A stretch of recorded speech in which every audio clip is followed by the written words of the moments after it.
Let's get to it. Om Bhaya Sarvam Ravayati Sarvago Vyapako Khile Iti Bhairava Shabdasya Santato Charana Chivaha Om Shanti Shanti Shanti. Om Bhairava is that awe-inspiring reality that shines in all things as all things. By constantly reciting the name Bhairava, by constantly contemplating Bhairava, one becomes Bhairava.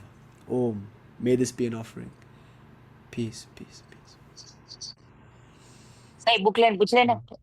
Jaima. So like I was saying in the previous discussion, because tonight is Guru Purnima, I thought we should do something particularly exalted, if you don't mind. And we'll look at Shiva's role as the guru. Obviously, Shiva is the guru par excellence. In fact, Shiva alone is the guru.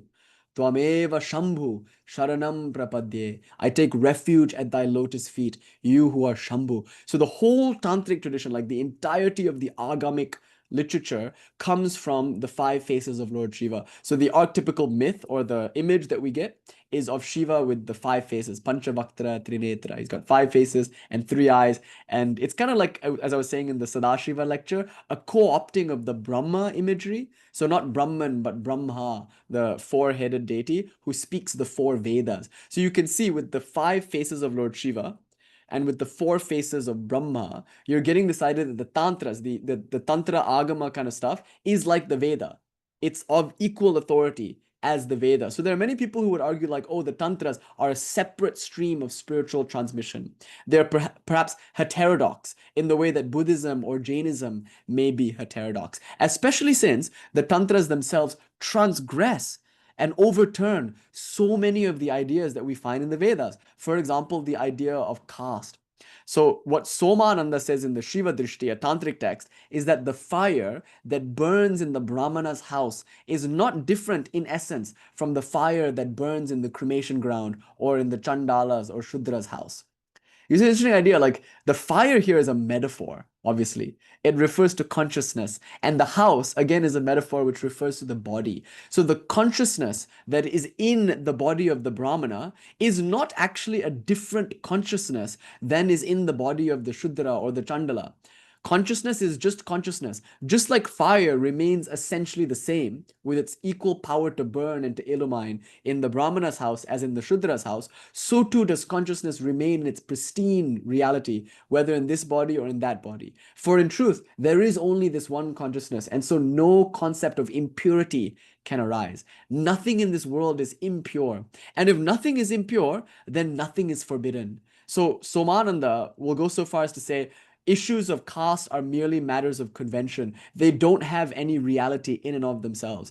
Issues of like food purity and dress purity and observing certain sacred rites, those are well and good as conventions, but they have no inherent meaning in and of themselves. And rituals can serve no purpose. They're ends unto themselves. These are all ideas we find in Somananda. They're radical ideas from the Vedic Brahmanical point of view. Because from the Mimamsaka point of view, the Vedas do teach us that certain rituals matter, that you have to do them at the right time, and that if you don't do them, you won't achieve ends that are good. And not only that, we learn in the Vedas an idea of purity, that there are some things that are pure and some things that aren't. Maybe not in the Vedas themselves, but definitely in the literature that arises from Vedic culture. So maybe I'm thinking the Smriti texts as opposed to the Shruti texts. But they're obviously based in the Shruti. So the idea that there are impure substances, that might be there in the Karma Kanda of the Vedas. And maybe you could say it's not there in the Upanishads, but maybe in the Karma Kanda at least you find this idea that some things are to be avoided because they are impure. And then from there you get philosophies in the Upanishads like the Vedanta philosophy based on the Upanishads, which is a particular reading of the Upanishads. And of course in Ramanuja, a lot of emphasis is placed on what food to eat and what food not to eat. Obviously because Ramanuja is a Brahmana teaching from within the context of the Vedic transmission. So there in Ramanuja, that reading of the Vedas is qualified non-dual, and it takes very seriously matters of food and purity and whatnot. And then Advaita Vedanta is importantly a non-dual tradition, and it reads the Upanishads in a particular way. But there too, there are ideas of caste. For instance, you could not learn Advaita Vedanta if you weren't a Brahmana. And not only that, there are still notions of purity and impurity. But here, it's a global kind of impurity. Impurity is illusion, and the entire world is rooted in illusion. So the entire world is impure, actually. In Ramanuja, the world is real, and some things are pure and some things aren't. In Shankara, arguably the whole world is an illusion, and so the whole world is impure. But the idea, the dichotomy between purity or impurity, the idea of caste, these are all things that we find in the Vedas, in the Purusha, Shutkam, and elsewhere. So when Somananda and other tantric texts say there are no rituals that are anything but ends in and of themselves, when there are no like specific rites that are to be performed, where there aren't specific foods that are to be avoided, that everything is equally divine, and that the Shudra and the Brahmana are in essence one and the same, those are pretty transgressive ideas. So in like sexual habits, in food habits, in societal approach, like in caste norms, all of that in the Tantra is different, arguably, from the Veda. Not in all Tantra, but there are obviously more Brahmanical forms of Tantra, like the Shaiva Siddhanta. But like these texts that we're studying now, Somananda and the Vijnana Bhairava and all that, this Trika, Kaula, Kalikula transmission, they transgress the Vedas in many places, leading some to argue that the Tantras are not, properly speaking, Vedic. They're a heterodox tradition, like Buddhism and like Jainism. Except that wouldn't be fair, because the Tantras don't understand themselves to be a heterodox tradition. They understand through and through, they understand themselves through and through to be a Vedic transmission. They feel like they are the best reading of the Vedas or the essential reading of the Vedas. And the whole Tantric movement is stylized or presented as a Karma Kanda revival movement and as a philosophical contemplation inquiry into the Upanishads, revealing the true nature of oneness that the Upanishad teaches. So that being said, when you look at the texts themselves, like the Mrigendra Agama or other Tantras, you'll see huge swaths of the Vedas kind of imported into the Tantra. So I'm thinking, for instance, sections of the Yajurveda, the Shatnama of Lord Shiva. There's like 100 names of Lord Shiva in the Yajurveda. That's almost word for word imported into the Mrigendra Agama. You can see in the early Pashupata practices, like the Lakulisha practices, the assumption of mantras in the Taittiriya Aranyaka of the Yajurveda, Tat Purushaya Vidmahe, and various others. So like the whole Vedic corpus of rituals, almost all of it, arguably, is in the consciousness of the Tantrika, who is trying to revive those rituals in the context of the Kali Yuga, in the modern day and age. And so many Vedic mantras are maintained,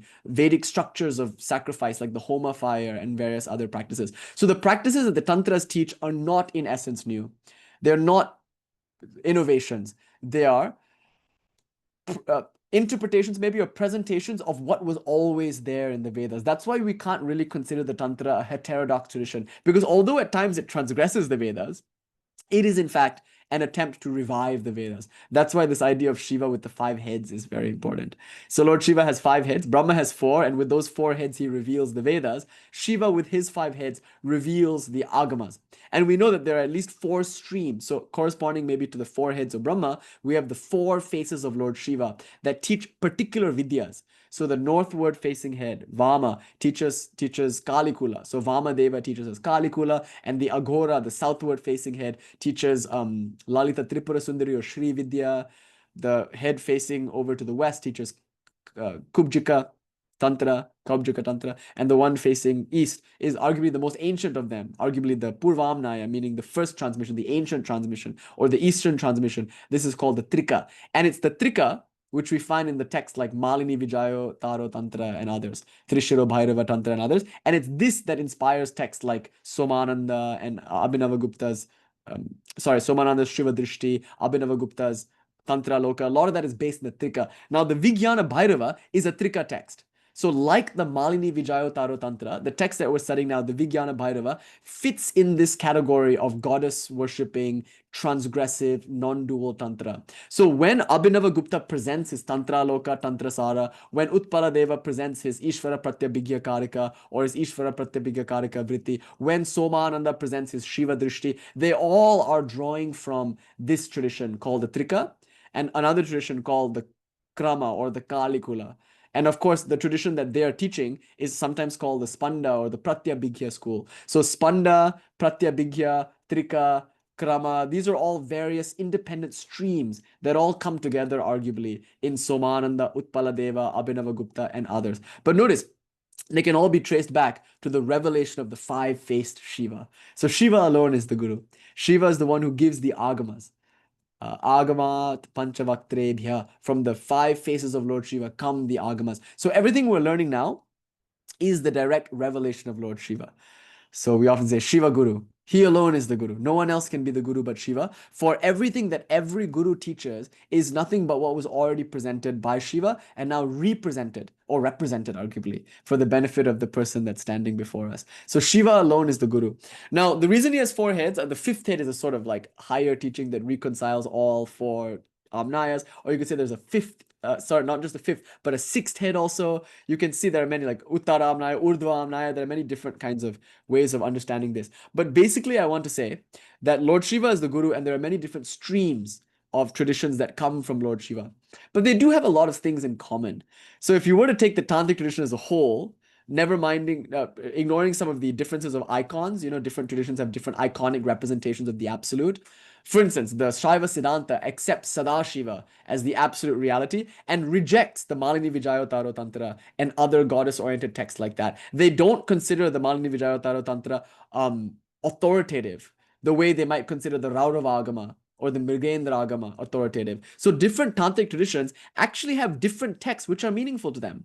They actually consider different tantras authoritative and other tantras not authoritative.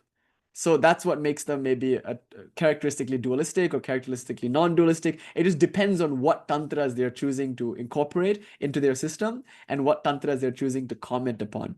So that's a pretty cool idea. That accounts for the diversity in our tradition. But all of that aside, right? Like if you put aside the iconic differences, the textual differences, if you put aside the various other, maybe I would even argue superficial philosophical differences between these various different traditions, you'll find at the core of this tradition a few similarities. One, its emphasis on mantra, which is of course going to change from tradition to tradition, but more or less all of them emphasize the use of mantra. So one of the principal practices of Tantra is japa.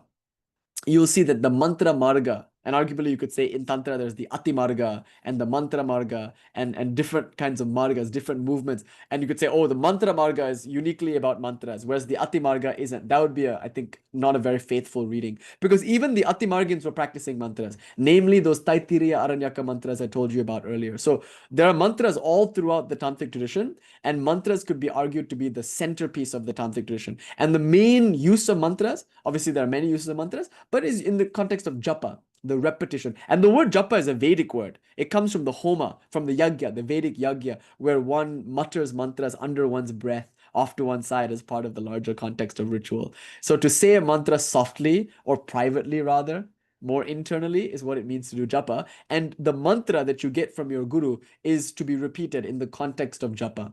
So japa is one of the main practices, arguably, of the tantric tradition, japa. Then there's dhyana, meditation. And so meditation is actually understood very much in the context of Patanjali Yoga Sutra. So that's, of course, a very influential school, and Shaivism very much draws from it. You could argue that the Raja Yoga word, that word doesn't come from Patanjali. It refers to like a tantric Shaiva approach to Patanjali. So Patanjali presents Ashtanga Yoga, like an eightfold system of yoga. 6 of these are accepted, and 2 are not so much stressed. The first 2 are yamas and niyamas. They're not stressed in the tantric tradition. Different tantras like the Hatha Yoga Pratipika tries to bring it back. It tries to bring back this idea of yamas and niyamas. But that'd be very difficult for the tantric tradition, because what would be a vidhi for one tradition is an injunction in another. Like, so it's like you say, like, okay, one yama is ahimsa, don't harm other beings. Now you're part of a tradition that asks you to kill goats for Kali. What are you going to do? You can see, like, there's no absolute yamas. Like, we want absolute rules and we want absolute disciplines. Patanjali presents them as if they're absolute, and they're pretty good. The Patanjali's 5 are like awesome. We use them as our community guidelines. They're, as far as like yamas go, they're probably the most universal of them. Ahimsa, non-injury in word, thought, or deed.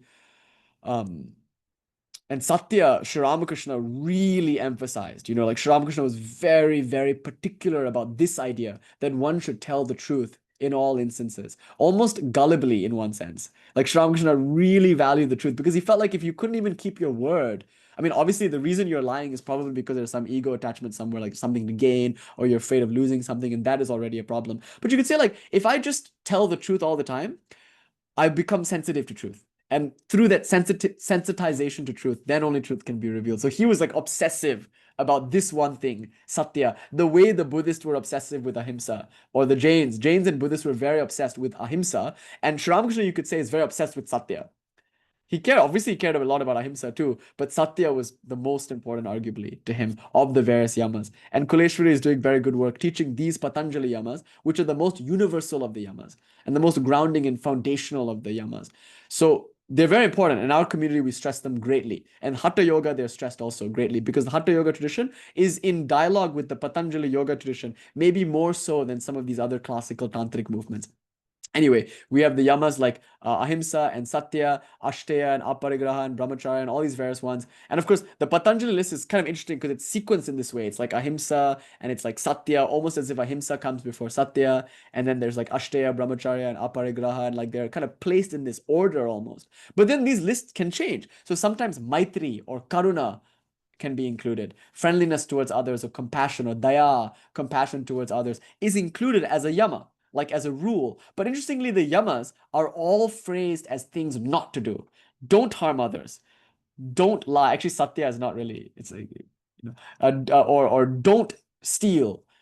Conserve your energy. Be careful with how you consume things and don't be covetous. Don't try to like accumulate things all the time. There are a lot of like do nots, kind of almost, except for Satya, which is do not lie, but it has the more positive connotation, tell the truth. But like you can add more. You could say daya, be compassionate to all other beings. Or you could say wear red. That could be a yama. Or you could say respect all women like the divine mother, or worship women, literally do puja to them, or like there's one tantra which says whenever you are with your guru bhais or guru bhaginis, your fellow disciples, do a puja. Don't waste your time together. Do a puja. Whenever the guru visits your house, do a puja. When a member of the guru's family visits your house, do a puja. There are yamas like that. So some are universal, some are specific, but the yamas are generally the foundation of Patanjali yoga. So after you have your yamas, then you have your niyamas, and that too can be different from tradition to tradition. So in our tradition, we could say the niyama is you show up to your mat and you do the sadhana that your guru gave you. That's niyama, meaning committing to some kind of internal discipline. Whereas in Patanjali, they're kind of spelled out. So just being physically pure. Maintaining physical purity can mean something for one person, something else for another. So in terms of diet, in terms of hygiene habits, just staying clean can be very helpful in mental health. And of course, mental health is the foundation for all sadhana. So cleanliness is very important. Make sure there aren't dishes in the sink, vacuum the floors, organize your closets, go Marie Kondo in your house or something like that. Eat well and take showers and be clean, wear clean, freshly laundered garments. All of that is very important. You'll see that it has a very important psychological effect. So there's that. There's the shaucha element. Then just to be content, sandosha, which is a skill unto itself. In the Patanjali Yoga Sutra, it argues that this is the highest joy, actually. The greatest wealth is sandosha, the ability to be contented, which can be translated a little bit like almost titiksha. Titiksha means forbearance, which can also mean patience. So just being patient, not being greedy for spiritual results, which can be a kind of link to aparigraha. Just as you wouldn't covet other people's wealth and try to like accumulate stuff, you should also be careful not to try to rush and get spiritual experiences. Just be happy with where you are, not complacent, but content. Then, of course, one should not be afraid of struggle. Spiritual life will naturally be full of growing pains. There might be things that we know we should do, but that we don't want to do, like our daily practice or something like that. And then being willing to sit through that difficulty and discomfort is the next thing, tapasya. And then, of course, after tapas, one should study. Daily, one should study spiritual texts. So the word swadhyaya doesn't mean journaling. It could, I mean, that's a good practice. That's called vichara, self-inquiry. It's very good. But probably what Patanjali had in mind is studying shastras, studying spiritual texts, like good books that are spiritually nourishing. And so maybe studying grammar or something more logically demanding could be helpful for someone, or studying something more intuitive like the Ashtavakra Gita or something like that, Avaduta Gita. That's what's meant by Swadhyaya. Thinking along the lines of good spiritual literature. And finally, arguably one of the most important, which Patanjali says can be like the only practice you ever need, is Ishvara Pranidhana, to give yourself fully to God. Patanjali, because he is a Sankhyan practicing yoga, like it's within the context of yoga, which is an allied school of Sankhya, he's thinking of God as Ishvara. Ishvara is the name in yoga for God, which is not there in Sankhya, but it's the yogic innovation on Sankhya, the inclusion of Ishvara, which means Adi Yogi, the first teacher. And that is God, properly speaking, in the sense of yoga. Not necessarily that this being created, maintained, or destroyed the world, but now in modern understanding, Ishvara is synonymous with that creator deity who creates, maintains, and destroys the world. So surrendering to that, having devotion and faith in that is also a niyama.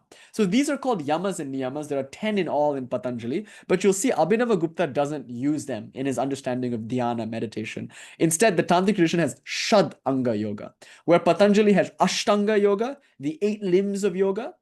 Tantra tends to have Shadanga Yoga, the 6 limbs of yoga. And Patanjali obviously is the influence here, you can see. And that Patanjalian system is incorporated. So what we accept in Tantra would be asana, pranayama, pratyahara, dharana, dhyana, and samadhi. But interestingly, asana sometimes gets sublated. It's sometimes included in pranayama. So sthana, the word sthana can also refer to the physical body, but it's understood within the context of prana. Now, there are lots of discourses on karana and whatnot, and sometimes samadhi is sublated, and tarka is usually added. So in the tantric world, tarka, discernment or reasoning or contemplation, is one of the limbs of yoga. That's not there in Patanjali. Patanjali does give an epistemology, in the beginning of the Yoga Sutra, he does say the 3 valid forms of knowledge are through direct experience, through inference, through testimony, like that. He does talk about these things, but he doesn't really offer contemplation, jnana, itself as a yoga. Whereas in the Tantric tradition, you're much more likely to see tarka listed along the other yogas. So asana, pranayama, pratyahara, dharana, dhyana, samadhi, tarka. I know I've listed 7, but one of them will be dropped. Asana or usually asana or samadhi will be dropped. And that tarka, almost always you'll see tarka. So this is the Shadanga yoga of Tantra. But mostly it's Patanjalian. But by dhyana is meant something like what Patanjali meant. Regulate your prana, and through regulating your prana, enter into a kind of absorption, withdraw the senses from the external world, and then fix your mind on some visualization. It might be a geometric diagram, like 5 downward pointing triangles within a circle, within a lotus, with 8 petals, within a bhupura, like one of those gated 4 gates kind of thing.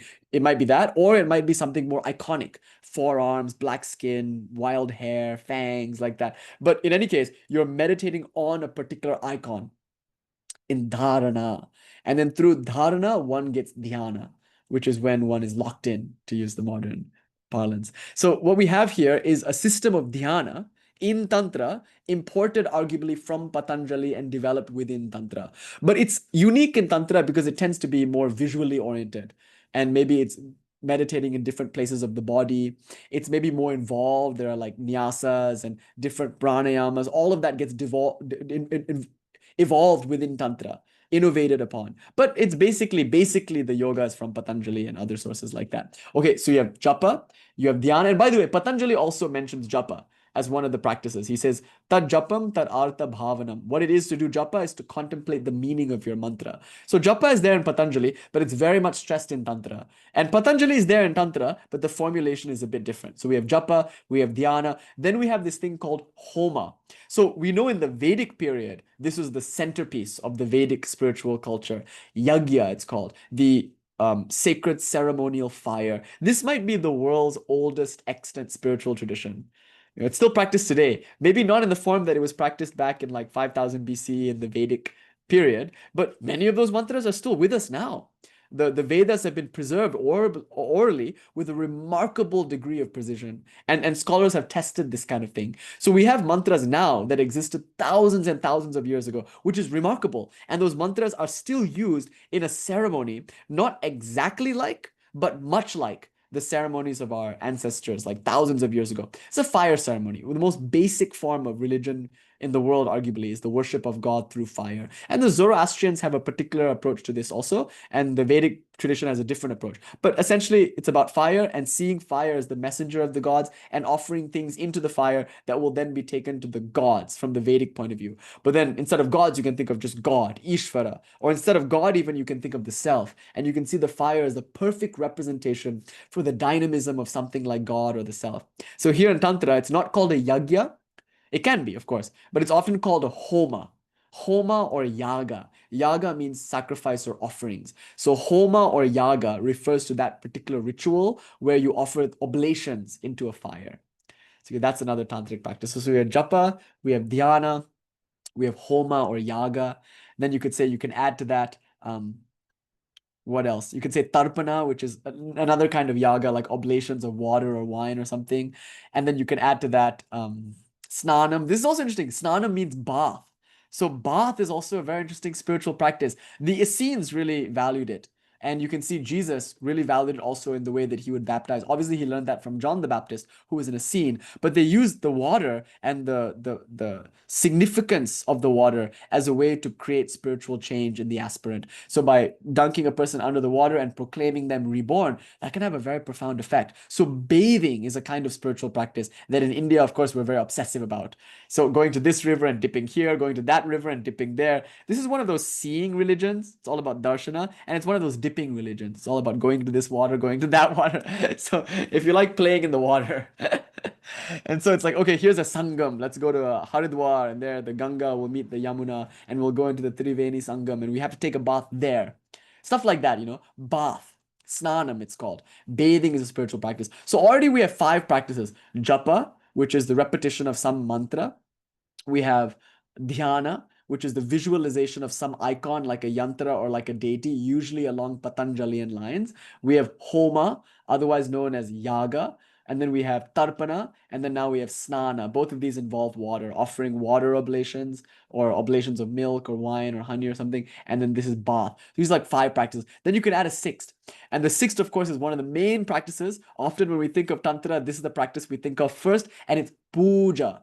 Puja is perhaps the most important practice in Tantra, the external ritualistic worship of a particular deity, usually involving the chanting of particular mantras, the showing of particular mudras on the level of the hands and the body, the assuming of certain inner dispositions like meditative attitudes, the maybe even certain kind of dance forms are invoked in the context of puja, but mainly it's to please the deity.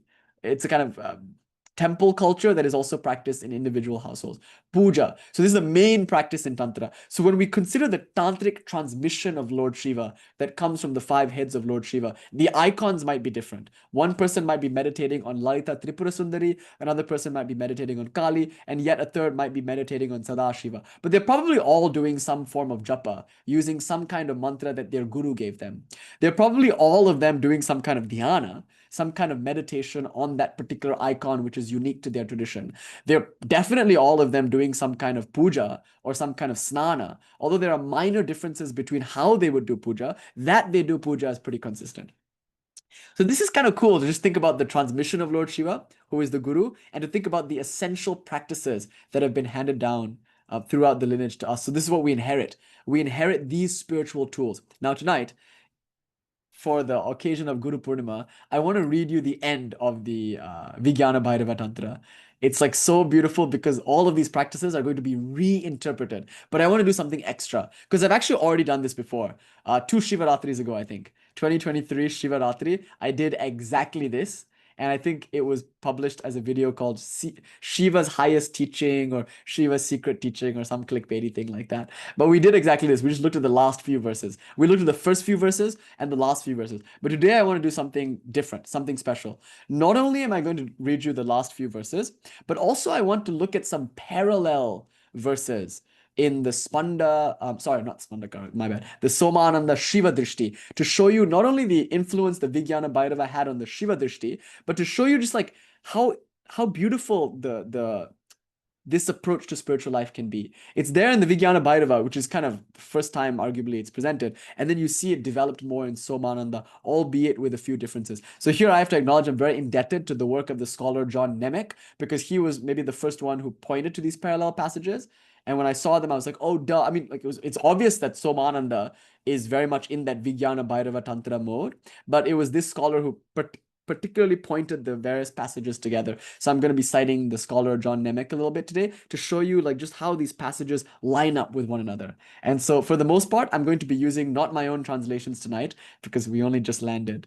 So unfortunately, I didn't get a chance to go over the verses myself. But tonight, I'd like to use for the verses from the Vijnana Bhairava, mostly I'll be using the Swami Lakshmanju book that we talked about some time ago. So we'll use Swamiji's translations, and I'll be using some of John Nemec's translations for the Somananda Shiva Drishti passages. So let's just get right into it. Here in verse 142, to remind you, we're now in verse 105. That's why we're talking about Somananda a lot. You have to talk about Somananda, arguably, when you get to verse 105, because verse 105 is like the TLDR of Somananda's entire view that even inanimate objects are conscious. Okay, and then this is gonna be, I think it'll be rather short, just a few verses, and then we can open for Q&A, and then we'll just hang out for the rest of the night. So here's verse 142. So we're skipping now from verse 105. We're skipping all the way to verse 142. Okay, so we'll come back for this later. I'm just skipping ahead. Shri Devi Uvacha Idam Yadi Vapurdeva Parayascha Maheshwarah Eva Mukta Vyavasthayam Japyate Ko Japaschakaha. So already you can see Japa. You heard the phrase here, Japa. And you can already imagine this is going to be a question about japa. So the goddess says, Shri Devi Uvacha, the auspicious one, the goddess says, Maheshwara, O great Lord, if this is the wonderful form or essence of the supreme energy, then who will recite and what will be the recitation following the established order? Actually, let me just suggest a few translation things here. I like Vyavastha can also mean the state of conventional life. So Vyavahara, like that. So the established order, recitation following the established order, also means like conventionally what do we do? Relatively. You've taught the absolute wisdom that Lord Shiva is none other than the consciousness that I am. But from the Vyavahara point of view, Vyavasthayam, from that point of view, like how would I chant? Japyate ko japaschakaha. Who will recite and what will they recite in order to access you who art parayascha, who are para, supreme, you who have the vapur, the form of that supreme reality. Who will chant what? That's the question. So japa. The question is, how do I practice japa? This is an important question because when you take diksha, you get a mantra and you're told to practice japa. So now let's see what Lord Shiva himself has to say about practicing japa. But then the second question comes. Devi asks again, Dhyayate ko mahanata pujyate kascha tripyati huyate kasya va homo yaga kasya cha kim katam. So all these like ko, ka, kasya, all these are questions. Koham, what am I? These are questions. And katam means tell me. Katam, kata. So all of this is the guru speaking to his disciple. So just to like contextualize the whole guru-student transmission, this is a husband and wife, where the husband is playing the role of teaching the wife something, and the wife probably already knows this. She's just entertaining the husband, arguably, for our benefit. So what an intimate guru-student conversation, and we get to listen in. How wonderful. And so now Goddess Parvati asks, who will meditate, O great Lord? Who will worship and who will be gratified by the worship? Here it's saying, Pujyate kascha tripyati. Tripyati means who will be satisfied. It can also be understood as tarpana. To whom will we offer libations? Who will be sacrificed by our puja? And who will do that puja? Who will offer oblations into the homa? So yaga means oblation, sacrifice, and homa is the fire. So huyate kasya va homo yagaha kasya chakim tata. And who will perform sacrifice? What is the offering and how is it to be offered? So having contextualized what tantric practice looks like, these are questions that are very relevant to us. So now Bhairava is going to answer. So the questions, remember, what is japa?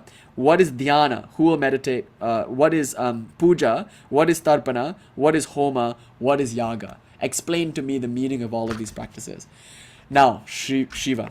Shri Bhairava Uvacha Eshatra prakriya bhaya sthuleshveva mrigekshane bhuyo bhuya pare bhave bhavana bhavyate ya japa sotra swayam nado mantratma japya idrishaha. Oof. Bhairava answered, O doe-eyed lady, O gazelle-eyed goddess. Swami Lakshmanju calls a gazelle-eyed goddess. That's beautiful. I like the alliteration here. O gazelle-eyed goddess, Mrig Akshane, Aksha, but like the Mriga's Aksha. O gazelle-eyed goddess, the ritual tradition is external. Bhaya, he calls it. And it's meant for those on the gross level. Sthuleshveva. It is only eva. It is only for those who are in the stula, the gross. For it is very external. It's bhaya. It's an external worship. So this isn't to invalidate it. It's very helpful up to a certain point. That's what Bhairava is saying. There's something even subtler. So he's saying external worship is good, but it's external. And it's therefore quite gross. Now he says, Bhuyo bhuya pare bhave bhavana bhavayate hiya. The contemplation on the supreme state which is done continuously. Bhuyo bhuya means like punar punar, again and again. The contemplation on the supreme state which is done continuously, that is the real recitation. Japa in this tradition. The sound, nada, which is resounding by itself, is the real mantra to be recited. And here, japa, sotra, swayam nado mantratma japya idrishaha. It's a sound which vibrates as a mantra in the self spontaneously, and that is to be recited. So these two ideas, that ritual is nothing but the contemplation of the supreme state which is done, japa is nothing but the contemplation of the supreme state which is done continuously, and the mantra which you will use to do this japa is the sound, the nada, which resounds spontaneously within. So the japa practice that's offered is obviously an ajapa japa practice, and it's of an extremely subtle non-dual nature. So we'll discuss that practice in just a moment. It's obviously the central practice of the text. But now let's go to the next verse. So here we're going to define meditation. Dhyanam hi nischala buddhir nirakara nirashraya natu dhyanam sharirakshi mukha hastadi kalpana. Meditation is verily an unwavering awareness. Nischala buddhi means the intellect should not move. But here's the interesting thing. When we think of that, we usually think of focusing on a particular like image or mantra or something, right? So the buddhi should be made nischala, unmoving, firm, unwavering, focusing on a particular thing. But here he says, dhyanam hi nischala buddhir nirakara nirashraya. The mind should be made fixed with unwavering intellect on the formless and without any support. So without focusing on any particular thing, just becoming incredibly present with one's own nirvikalpa state, which is the formless, groundless, supportless reality called consciousness. And now he's saying meditation does not consist in imaginative visualization of the body of the deity with organs, face, hands, etc. Sharira means body, aksha means eyes, mukha means face, hasta means hands, but the word adi here means etc. So typically when we tell you to meditate, we say now visualize ghora, karala vadanam ghora, mukta keshim, chatur bhujam, like four arms are holding this and that. And Shiva is saying meditation does not, he's saying na tu dhyanam, he says but not meditating on the body and the organs and the face and the hands. Kalpana means visualization. So that's not meditation. Visualizing a deity in an anthropomorphic and iconic way and focusing on that is not meditation. Here in this text, meditation is defined as staying in the formless, groundless reality with an unwavering intellect. So to recap, japa is defined as the continuous and repeated contemplation of the highest reality, reciting as your mantra the spontaneous sound of the self. I'll explain that in a moment. Secondly, dhyanam, meditation, is defined as staying unwaveringly fixed in the groundless, formless reality, not meditating on arms and legs and whatnot. Next, puja. This is particularly beautiful. Puja nama na pushpadyar yamate kriyate dridha nirvikalpe pare vyomni sa puja hridayaralayaha hyadaralayaha. Very beautiful. Puja nama, puja indeed, is not about offering flowers, etc., and other substances. Pushpadi means other substances. So puja does not consist in offering flowers and other substances. That's how we learn puja. We learn to say Om Ete Gandha Pushpe Shrimadakshana Kalika Devyue Namaha, or Vaushat, we offer a flower. Like Om Esha Deepa Shrimat Dakshana Kalika Devye Namaha, and we offer fire. So it's all about offering flowers and incense and fire and food. It's about externally making offerings to a deity which is seen in a murti or some picture, right? And he's saying no, puja does not. And the word na is very interesting here. Lord Shiva just negates these previous understandings of these rituals. He just says nah bro. That's it. That ain't it. He's saying puja na is not pushpadyar yamati kriyate. That's not the action of offering flowers and other substances. The puja nama, indeed, or the real worship, puja nama, what puja is, by definition, is rather in setting one's mind firmly on the supreme void of thought-free consciousness. I would render that differently. I would say is becoming absorbed or dissolving oneself into the thought-free supreme void. This worship, oh, now he adds it, sorry. This worship is an absorption with great fervor and respect. Yeah, so absorption, that's an important word, layaha. Layaha means one should dissolve into the formless, supreme void within. That dissolution into the void is the highest worship. This is worship. So if you can just be unwaveringly present with the formless, groundless reality, and if you can allow yourself to be absorbed in that supreme void, which is your very own self, resounding with the mantra Soham, this is called japa, this is called dhyana, this is called puja. Nothing else is necessary. You know, so if you're like, oh, I have to do my daily worship, you can just look at this, you can say, have I rested in the self? Have I sat with my pure essential nature? And have I become absorbed in that? That is verily puja. With great fervor and respect, one should contemplate one's own nature. So that's verse 147. Now going to verse 148.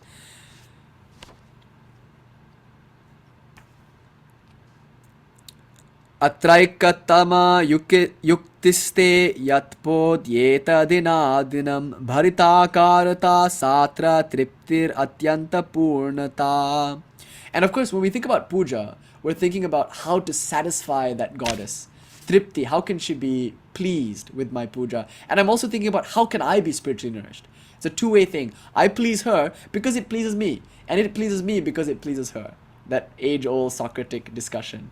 Do I worship because it pleases the gods? Or does it please the gods that I worship, or something like that? So here he's saying, if anyone is established in any of the ways described here, what he experiences is fulfilled day by day until his spiritual satisfaction reaches its utmost fullness. Triptir atyanta purnata. Atyanta purnata. It's like, it's beyond atyantika. It's like beyond even understanding. It's so full. It's like emphatically saying that, like, if you just do what I just said, Shiva said, you'll be spiritually satisfied. Because you can see the question arises. Puja is spiritually satisfying. Japa is spiritually satisfying. And meditation is spiritually satisfying. What you're suggesting is different from how I learned to meditate, how I learned to do puja, how I learned to recite my mantra. How do I know I'll still be as spiritually satisfied? And Lord Shiva is giving the guarantee here in verse 148. He's saying, like, no, you'll be even more satisfied. You'll be like supremely satisfied if you can just do what I say. That's what he's saying. If you can just, first of all, recite the mantra which resounds spontaneously within, contemplating the highest reality again and again and again. If you can just meditate by keeping your mind unwaveringly fixed on the formless, nirashraya, supportless reality, and by making a puja by becoming absorbed in the supreme void within. That's what he said so far. Now he's going to offer something on homa. which is very, very beautiful. He says, Mahashunyalaye vanho bhutaksha vishayadikam huyate manasa sardham sahomas chetana shucha. The supreme, Homa. So what is Homa? Real oblation, Homa, consists in offering all the elements, bhuta, as well as all the senses and the vishaya, sense objects, along with the mind, manasa, into the fire of the great abode of the void. Maha, great, alaya, abode, and void. So Vanhi means fire. So the fire of the great abode of the void. And then what will you use as your sacrificial handle? You will use the mind itself. Or you'll use awareness or attention or something like that. Chetana.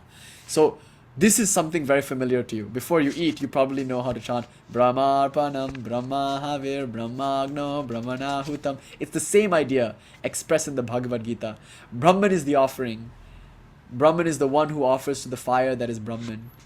Like that same idea. So Brahman is the offering, Brahman is the one who offers, Brahman is the ladle which is used to offer, like that. Everything in the Homa is nothing but consciousness worshipping itself through itself. The same idea is echoed here, that real Homa, but something quite dramatic going on. He's saying real Homa is offering all the elements of the senses and the sense objects along with the mind into the fire of the great abode of the void, using awareness as the sacrificial ladle. So here, we interpret this differently. Whenever you take a bite of food, we would say, here is an element, Prithvi Tattva. It's food in the form of earth, and we're eating it.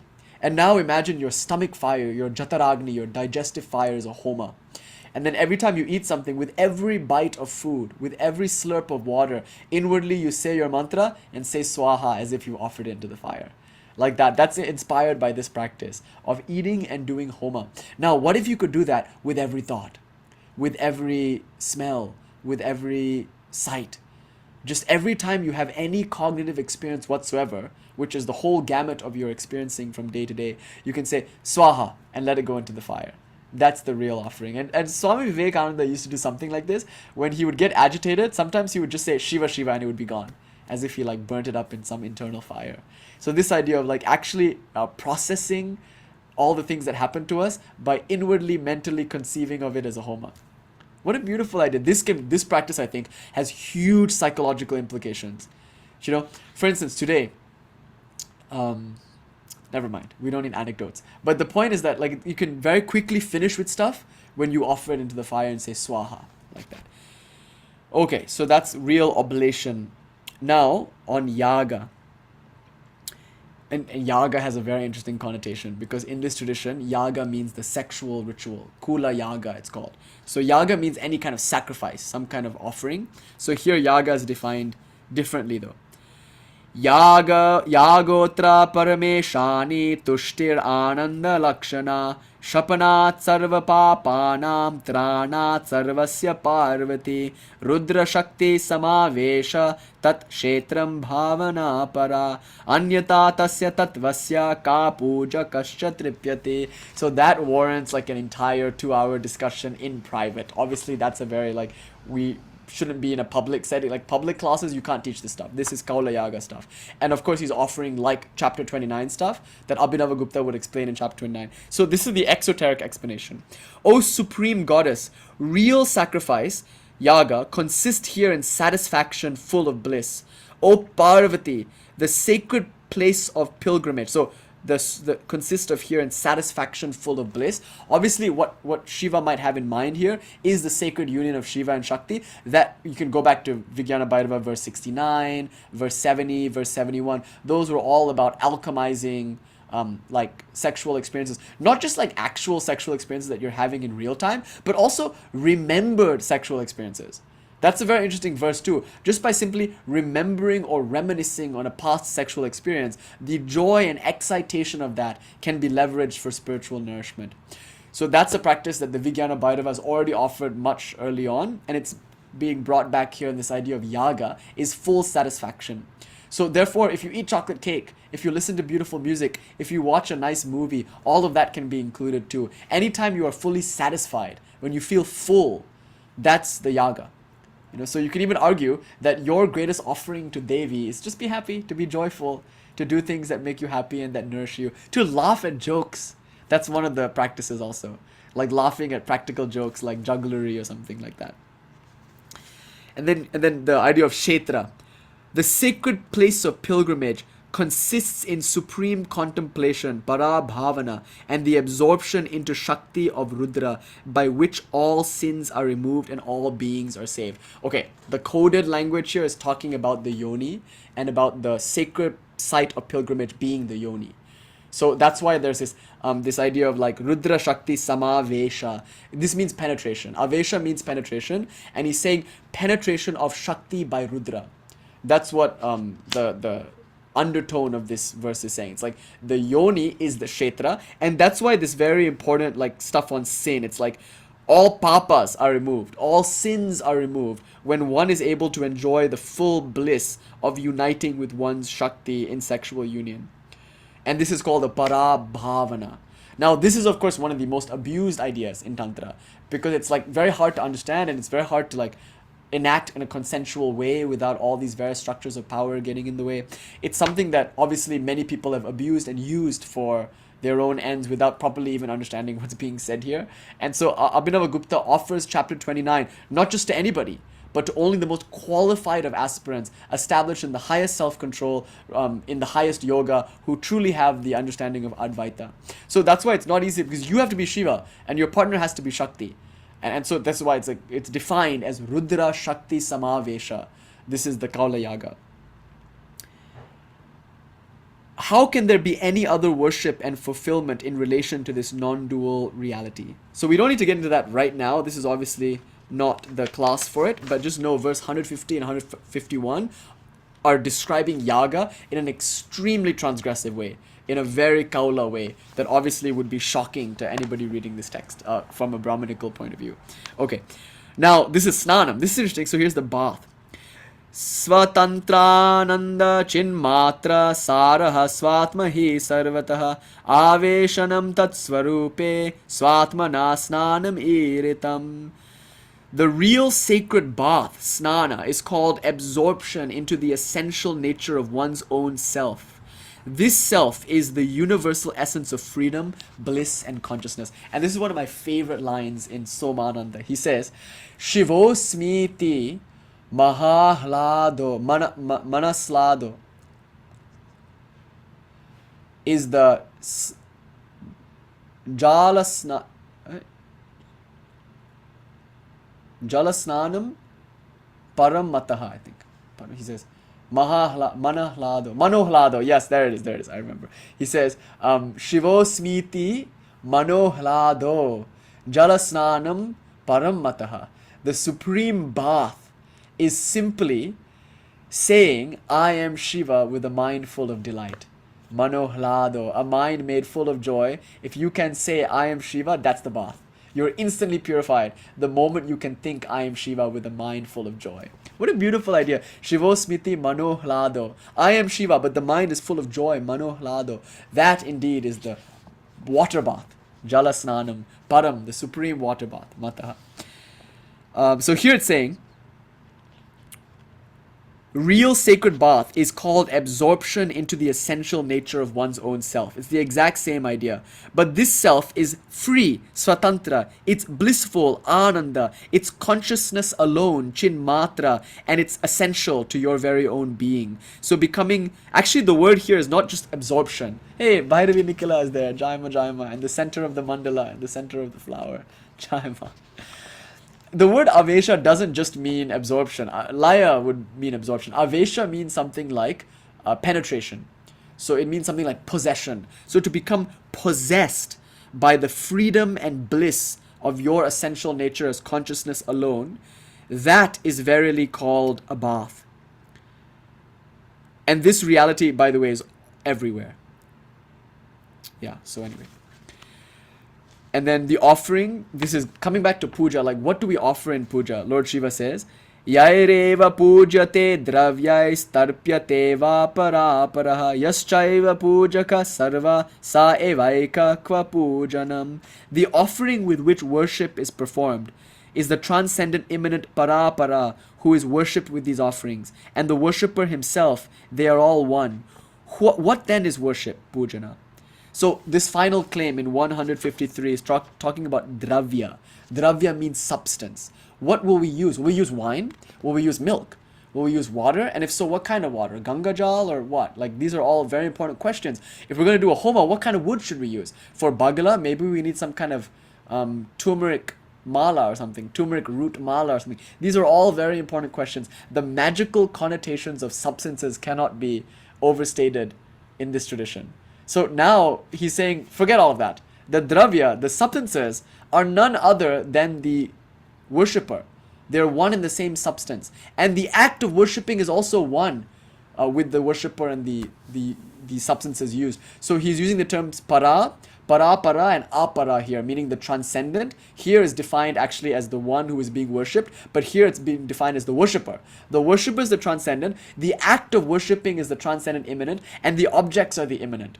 And all three are one. And I told you a long time ago when I asked my guru how to worship Ma, it was Durga Puja time, I said, how will I do my worship? He said, when the worshipper, the act of worshipping and the worship had become one, then you are worshipping Ma. It's from this idea. That the final claim here is the trika, the trinity of worshipper, worshipping, and worship. That goes away in Advaita. And so who will worship what and for what? That's the claim being made in verse 153. And then the final thing that Lord Shiva gives to close out the reading here, he gives the mantra. So already he's referenced this in the beginning. He said japa is the continuous contemplation of your true nature as the highest reality. Reciting that mantra, which is nada, it's always resonating within. It's the ajapa japa. So now he tells you what that mantra is. So this is Lord Shiva's mantra diksha in verse 154. He says, Vrajet prano vishe jiva ichaya kutila kriti dhirgatma sa mahadevi parakshetram parapara. In many lineages, this is the mantra that's given actually. This is the diksha mantra. And you can see its references here, verse 154. So the outgoing breath goes out and the ingoing breath comes in a crooked way by the energy of will. So the crooked way here refers to the Kundalini Shakti. She's coiled, therefore she's crooked. So this is maybe a reference to Kubjika Mata, the crooked goddess, Kundalini. Then she straightens herself. The great goddess straightens herself. This is the real sacred space, Kshetra, which is the transcendent and immanent, para, para. So Kundalini is coiled at the base of the spine. She straightens in the Shushumna Nadi, which is considered to be the central column, which is considered to be the Kshetra, the sacred place of pilgrimage. And the outgoing breath goes out, Vrajet prano vished jiva, and the ingrowing breath comes in by the energy of will, icha. And kutila means coiled also. Kutila has the connotation of curled or coiled or crooked. So here is the mantra she's giving now. Slowly he's explaining it. Like, okay, here's the breath. Ingoing breath comes in. Outgoing breath goes out. And now we know about the Shushumna Nadi. We know about that Kutila, that crooked goddess who is about to become straight. And then he says, Asyam anucharam tishtan mahananda maye dhvare taya devya samavishta param bhairavam apnuyat. Reciting and being continuously immersed in her, the great goddess, and being established in the sacrificial ritual of great bliss. Arguably, this is a reference maybe to the yaga. One is united with this goddess and hence attains union with Bhairava.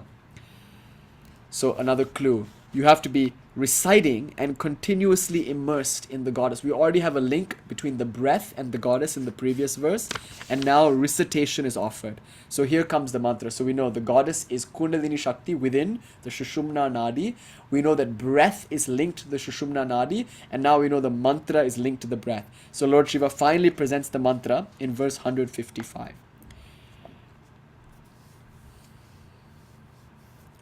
Sakarena bahiryati hakarena vishet punaha ham saham sityamum mantram jivo japati nityashaha.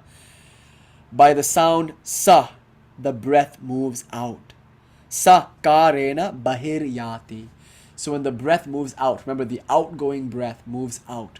That seems obvious. But here we have to remember that when we exhale, it's moving out here. That we learned way back when in verse 24. So when it moves out, we're supposed to say sa. Sakarena. Sakara it's called. So we say sa. Or in some traditions, the mantra for para, the bija mantra for para devi is simply sao. And there's a visarga there, sao. There's a kind of release. So sa obviously can be sa. And you can see how it can become sao. If you use the Matrika theory that Abhinavagupta offers, O has all the powers in it. A, I, U. It's all there in O. So sao. But here it's just saying sa. So exhale and say sa.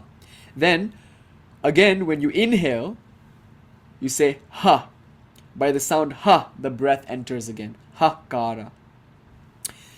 The living being recites this mantra, hamsa, hamsa, again and again. Puna puna, it says hamsa, hamsetyamum mantram, jivo japati, nitya saha. So eternally, nitya saha. Again, nitya saha, again and again. Japati, just repeat this mantra. You, the jiva, just again and again repeat this mantra. Whether you know it or not, whether you like it or not. It's what it means to be a jiva. Jiva is jivana, to breathe. So if you are a jiva, if you are an entity, a living being, whether you're an animal or a human, you breathe. Plants breathe also, but here he has in mind the human, and the human who breathes is inadvertently, already automatically, all the time reciting this mantra, hamsa, hamsa, hamsa. And notice, it's a code word because hum means I am, sa means that. So with the in-breath, you affirm your being, I am, and with the out-breath, you relax into the essence of your being, God, that, the one reality in all things, as all things. So hamsa means I am that. It also refers to the swan. And notice, the swan in Indian spiritual literature is the free being. He can float in the water, and if she gets wet, the water just sluices off her feathers, no problem. And it's said that the swan can distinguish between milk and water. It's able to draw out water and draw out the milk and leave the water. There's all these myths associated to the swan. And it's also the vehicle of the goddess of speech, Saraswati or Paradevi. There are a lot of connotations, but basically it means the free soul. So we call Ramakrishna a Paramahamsa, a supremely free fella. He is the supreme I am, the Eheye that we talked about earlier with reference to Jesus and the Bible. And so this being is free. But wait, am I not free? My very breath affirms my freedom. That's the idea. All beings are saying every day, Hamsa, Hamsa, Hamsa, meaning they're saying, I am that, I am that, I am that, meaning they're saying, Dobby is a free elf, Dobby has no master. That's the mantra. Every single moment of the day, you're just saying, Dobby is a free elf. It's freedom. Freedom is encoded into the very breath. For the very breath is the vimarshana of your being, your very essence nature, which is freedom. So now Lord Shiva goes on to say, Shat Shatani Diva Ratro. Diva means day, Ratro means night. So Shat Shatani Diva Ratro Sahasranyeka Vimshatihi Japo Devya Shamudishtaha Sulabho Durlabho Dharahi. So he says in one day and in one night, this recitation of breath takes place 21,600 times. Sahasranyeka Vimshatihi. 21,600 times. This japa of the goddess, Japo Devya, which is enjoined, Samudishtaha, is sulabho, is easy for everyone. But for the jara, this is so interesting. Jarahi durlabho, it can mean for idiots it's difficult. Jara can mean inert in the sense of a really dense fool. This will be hard for them. But I think it has another connotation. Jara means inert. So if you're like a rock or like a table or something, you don't breathe. And if you don't breathe, you can't do it. So I think it's like a joke. Lord Shiva is saying, you know how easy this is? It's so easy that the only people who can't do this are like rocks and tables. Are ye not better than sparrows, that the Lord should not look after you also?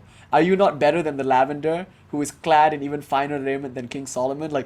Are you not better than rocks and tables, that you can say this mantra? That's the idea. That's my feeling. It's often translated as idiots can't do it. But the word jara literally means, I mean, you could say connotes an idiot, but it literally means a rock or a table. And they're not idiots, they just don't breathe, I think. And so the human breathes, and because the human breathes, it's easy. That's the whole point. Sulabo. This is such an easy thing to do. But is it though? Actually, it's damn hard. Because you have to constantly be with the breath. Each and every moment, you inhale and you should say, hum, I am. And you exhale, sa, that. But you can't just do that. You can't just say hamsa. That's great and all, but you have to affirm it. You have to really deeply feel that it's already encoded in the breath. So this can be like listening exercise. You can listen to the breath and hear the mantra, not say the mantra or think the mantra, but hear the mantra, hum, sa, in the breath, like sa, like that. One can hear the mantra and just listen to it. And more importantly, one has to understand it. It won't matter if you just say it again and hamsa, hamsa, hamsa. How many fools are saying hamsa, hamsa, hamsa? At most, they'll turn into a swan or something, and get eaten or something like that. I don't know. What predates on the swan? I don't know. But like, if you say swan, swan, swan, swan, swan, you'll turn into a swan if you don't understand what swan means. So hamsa, hamsa, hamsa, hamsa won't do it for you. Nor will just listening to the breath. A lot of people sit there like rocks, staring at a wall, listening to the breath and calling it meditation. What? Go to sleep then.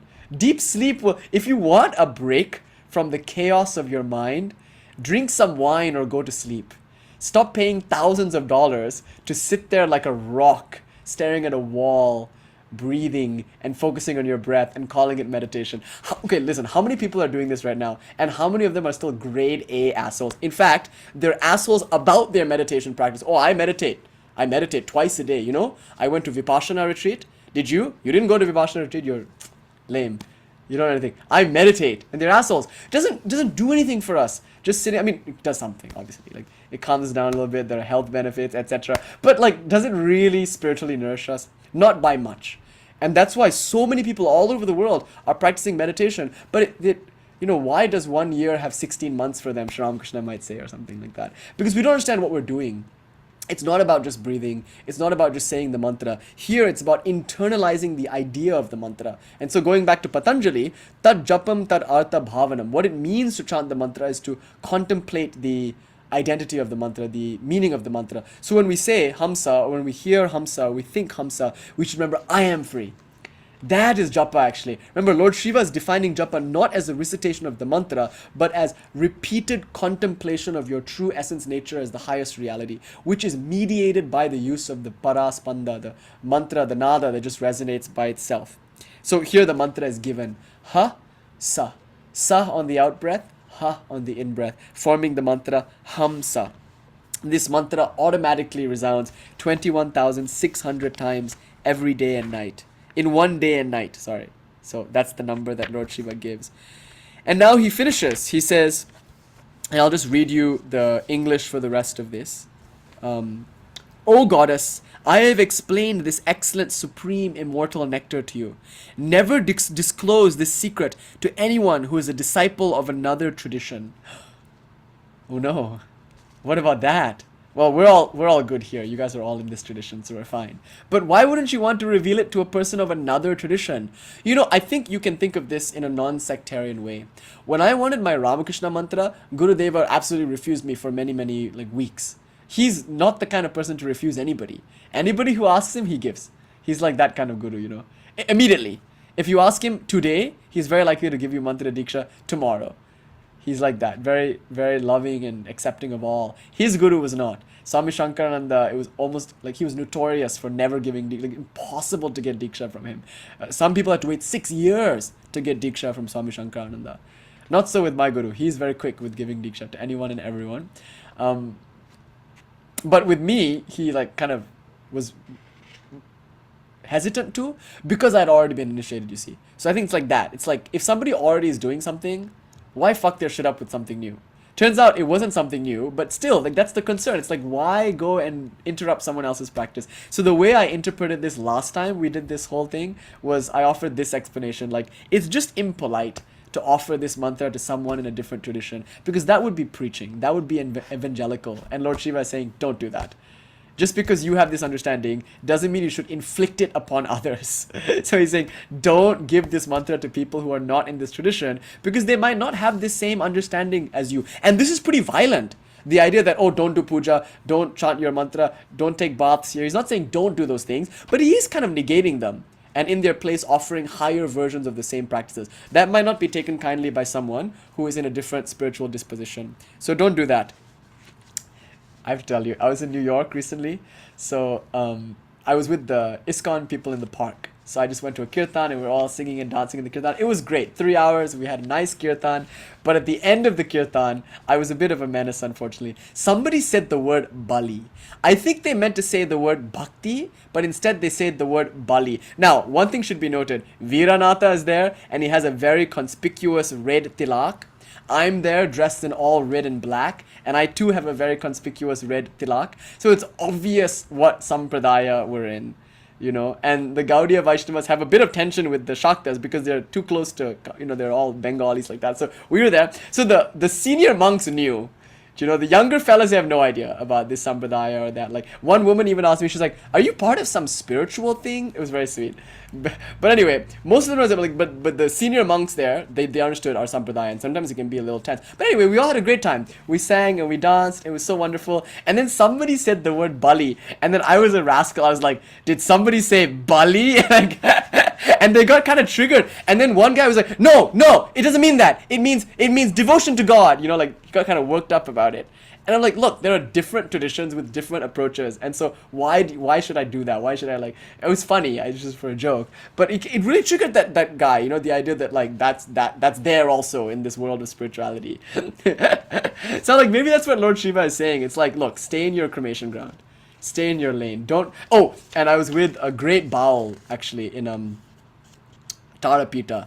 And he showed me his mother's tomb, his mother's cremation ground burial place. It's like, she was cremated, but her ashes were buried in the Tarapit Smashan. And you know what? I didn't know this when I first visited, but their Smashan is divided. There's a Vaishnava side and a Shakta side. And his mother, who was a Vaishnava Tantric, ended up getting buried in the Shakta side. And my Baal mentor was like kind of complaining about that. She just died and then they cremated her and they didn't know, they just cremated her there. But he said he would have much rather her remains be put in the Vaishnava side. But he said it's okay, it's all Ma's will. So I always thought, like, stay on your side of the cremation ground, okay? There's that. So this could be the idea. Yeah, Ramakrishna can go on all the sides, but this idea, it's like in this tradition, it's like this view might be appropriate for certain people. Don't become evangelical. That's the way I read this idea of don't offer it to people in other traditions, arguably. Don't offer it to anybody who is bad or has a cruel nature or who has no devotion to the feet of the Guru. Abhakte Guru Padhayo. The idea is that he has no bhakti to the Guru. Don't offer it to a person who has no bhakti. But, and this is interesting, this teaching should be given without any hesitation to those whose mind is free from doubts, to Veeras, spiritual heroes, Veeranam, and to those whose heart is open, and to those who are devoted to the Master. So I love this phrase, like, it should be given without any hesitation to those whose minds are free from doubt, and to spiritual heroes, to those whose hearts are open, and to those who are devoted to the Master. I won't get into it now, but there are technical terms here. The word Veera or Veera has a technical phrase. So technically, you are all Veeras. Those of you who have taken Mantra Diksha, you're Veeras because you've taken mantra into a, you can say, like, a Kaula lineage makes one a Veera. It's a mode of tantric practice. So this mantra should be offered to Veeras or to, and then he lists a bunch of other people. But here you can just say someone who is heroic of nature, someone whose heart is open, someone whose mind is sincere, someone who has devotion to the Guru. These are good candidates. For such a person, don't hesitate. Give them the mantra. So I love that idea that Lord Shiva is saying, look, there might be some parameters around giving mantras. Don't inflict your mantra upon people of other traditions. Be careful not to give mantras to people with bad or cruel natures, because either A, they won't appreciate it, B, you'll take on their karmas and you'll have to pay for them, or C, you know what will happen? They'll just become powerful and they'll use their mantra for more bad and cruel stuff. So don't give it to those Kale Krure types, the Krure, like kind of cruel types. Don't give mantras to cruel people. Arguably, like, if they don't, how will they reform then? Like, what will they do? One can ask. Swamiji used to do this. He used to bring all sorts of crooks to Belraman and to also before that to Sri Ramakrishna. And people say, why does Swamiji bring all these fellas? Like, why does Vivekananda always attract the worst of the worst? And why does he bring them here? And Vivekananda says, if they can't come here, where will they go? So he was particularly fond of the crooked, you know. like Hazara and others. Hazara, who was his close friend. In fact, thanks to Swamiji, Hazara got his final vision of Sri Ramakrishna, arguably. So anyway, all that aside, this teaching shouldn't be given to cruel people. It shouldn't be given to it shouldn't be given to anyone who is a disciple of another tradition. I think that's an important kind of not just someone who's in another tradition, but who's already got a guru and is already in it. Because you could say it's not just about inflicting your mantra and your views on someone else. It's also about this whole thing of trying to steal other people's disciples. Don't do that. If somebody already has a guru, they have a guru like that. Leave them alone. I think that's the idea. So that could be there also. So that's that. And then continuing, it should doubtless be imparted to those devoted to the line of gurus. Bhaktanam guru vargasya datavyam nirvishankaya. So nirvishankaya, without any shanka, anxiety, without any doubt, without any anxiety, give it to all those who are in this lineage.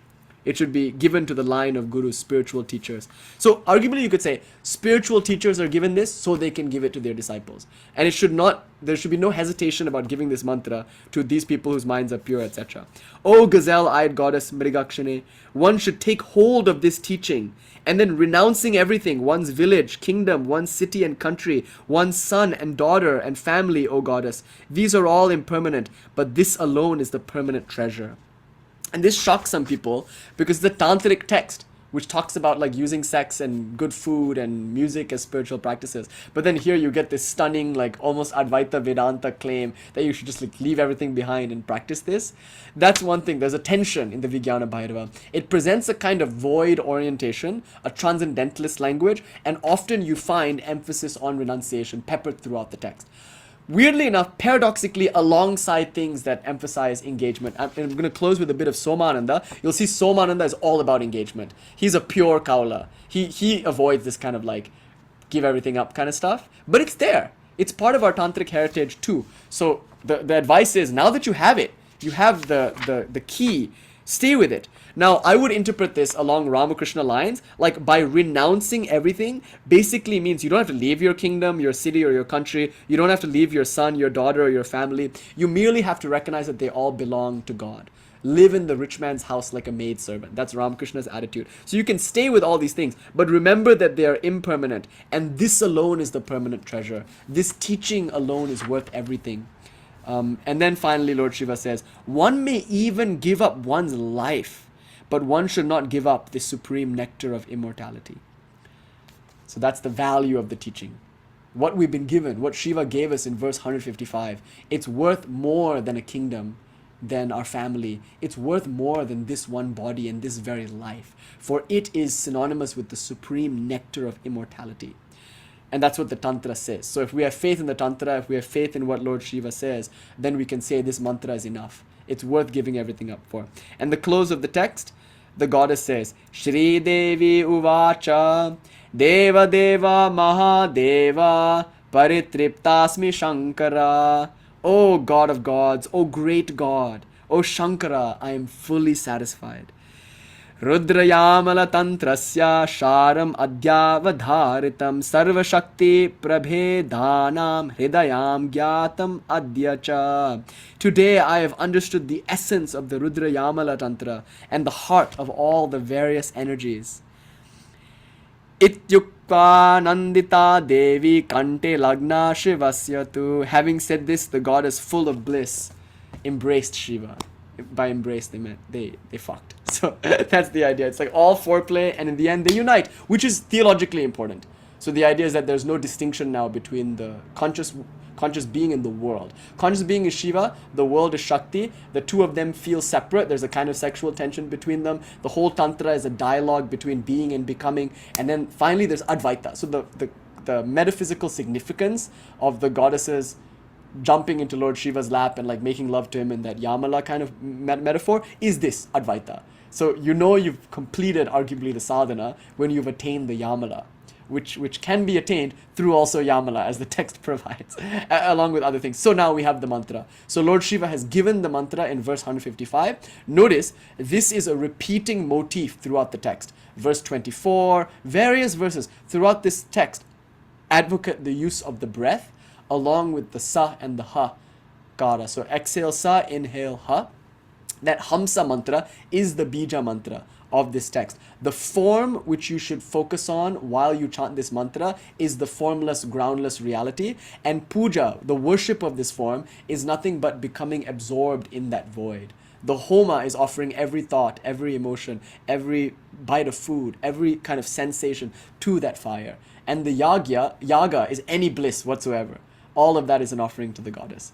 So having said all of that, this is the Vijnana Bhairava Tantra and all of these very subtle practices. And to close, I'll just show you a few parallel passages in the Shiva Drishti. So here, with regards to japa, let me find the japa verse.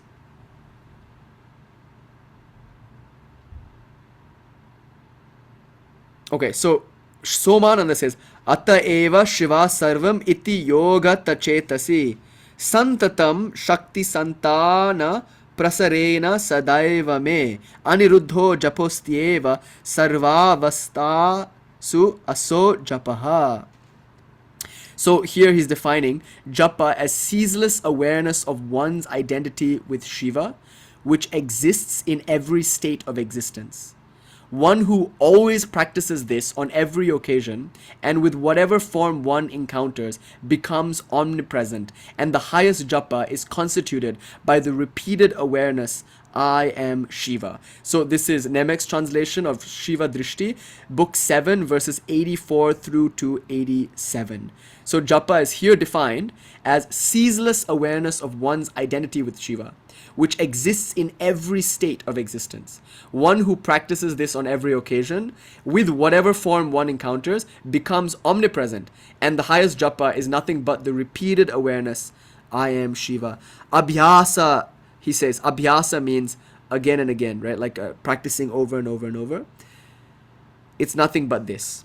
And then continuing, dhyanam. So now on meditation, Shiva Drishti defines it in verse 78 of chapter 7. Dhyanam na matra yat sarvam sarvakarena lakshyate bhavana chakshusha sadvi sachinta sarvadharshini. And so here the definition of meditation is when one sees any one thing as appearing in the form of everything. This is a famous formulation. Sarvam sarvatmakam. Everything is everything. So the visualization occurs by means of the contact of any sense organ with any object, since everything has Shiva nature. It also appears in any cognition in which the mind turns when filled with the awareness, I am Shiva. So japa is saying I am Shiva and contemplating your essence as Shiva all the time, again and again and again, the continuous and repeated contemplation.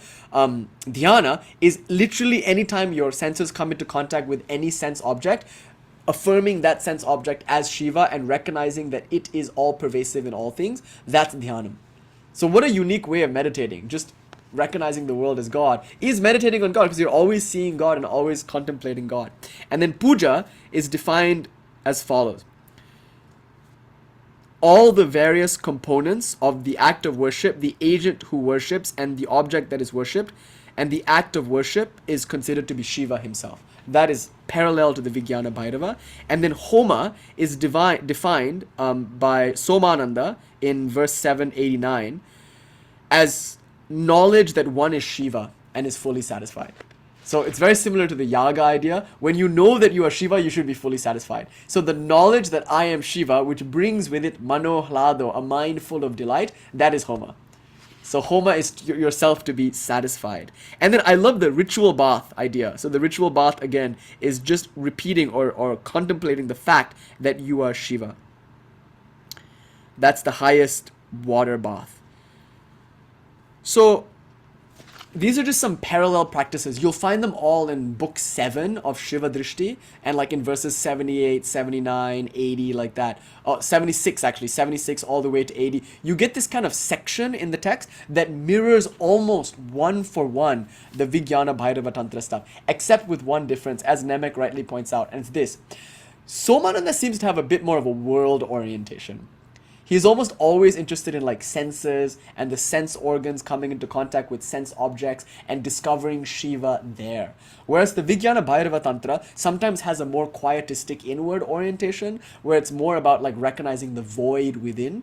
So like that's a little bit of a tension. But more or less, If you compare the pantheistic Vijnana Bhairava to the pantheistic Shiva Drishti, you'll see that more or less they're doing the same thing.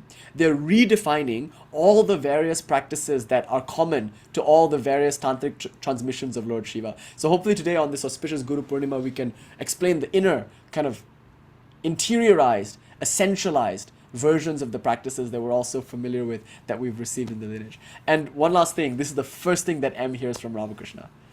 Isn't that beautiful? Like the first teaching that M hears from Ramakrishna is on this idea of essentialization. Sri Ramakrishna is in the middle of saying to an audience when M walks in the following. In the beginning, there is need for performing rituals such as the Sandhya and other things. So external rituals are important, but they fall off. The Sandhya, Sri Ramakrishna says, merges in the Gayatri. That means the external ritual is no longer needed when the mantra is perfected. The Gayatri merges into Om. So even the mantra dissolves into a bija, its essential form, and Om dissolves into silence. So this progression of external to intermediary to internal, from the apara to the parapara to the para, this journey of the Shuddhadvan, if you will, that is being implied in that first teaching that M hears from Sri Ramakrishna.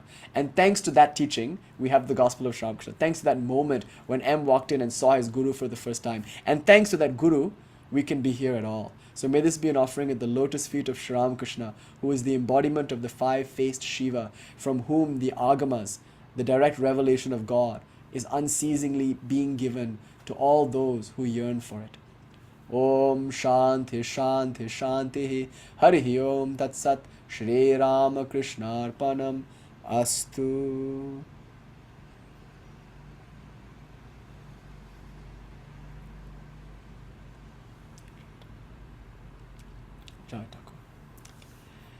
Om